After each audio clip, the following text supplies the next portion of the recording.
Today it's Thursday, February the 19th, 2026, and what we have here is a 1200 board. In the 1200 board setup, and I have more or less a proportion with the board where I don't have ISO EP1024-3s, I have EP1024-1s. So instead of having 200K, we have 1 meg, so factor of 5. But instead of having 30 volts AC, I have 110, so that's approximately a factor of 4. 30 times 4, 120 more or less. And here I have it for one bridge, and then I can come here to the other bridge and at least measure my AC voltage,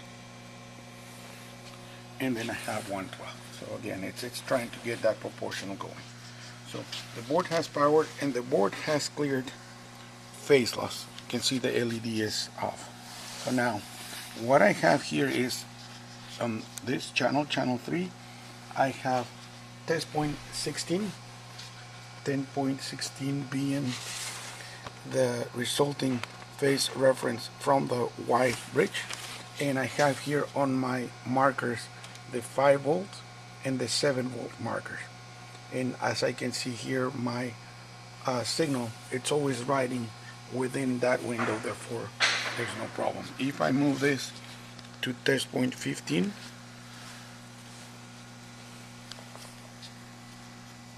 which now I'm going to be looking at the delta, I can see that again. By the way, my scope is set up as bias, so it's bias at 0, 5 volts, that signal, but it's riding within 5.7. That's why the board is happy and my phase loss is cleared. Now, what I also have is, by the way, notice that I've only brought in my phase references, the 120 that I measured on J2 and on J2 and on J4.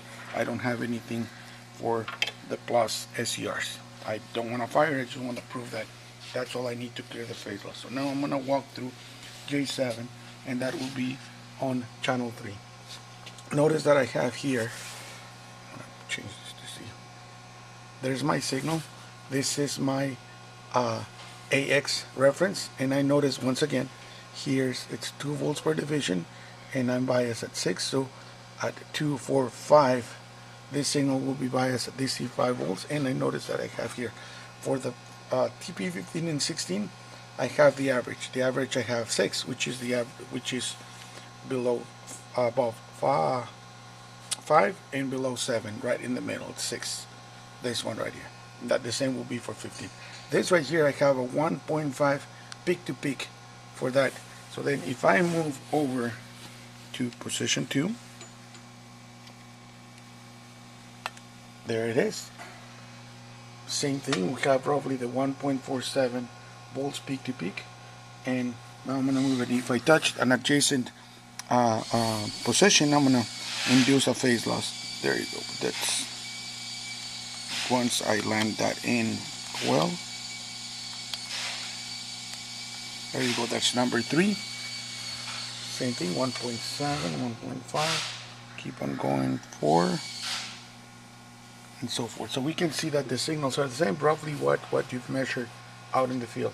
So again, as long as I have my 6 phase references for PM4, 5, and 6, 10, 11, and 12, again, my conversion is roughly the same. I have 120, you have 30, but we're attenuating with a 2 meg, you're only attenuating with a 200K. These values here, the peak to peak values, look okay. You can see my signal, the board is happy, and we can clear the phase loss. So this is the end of this video.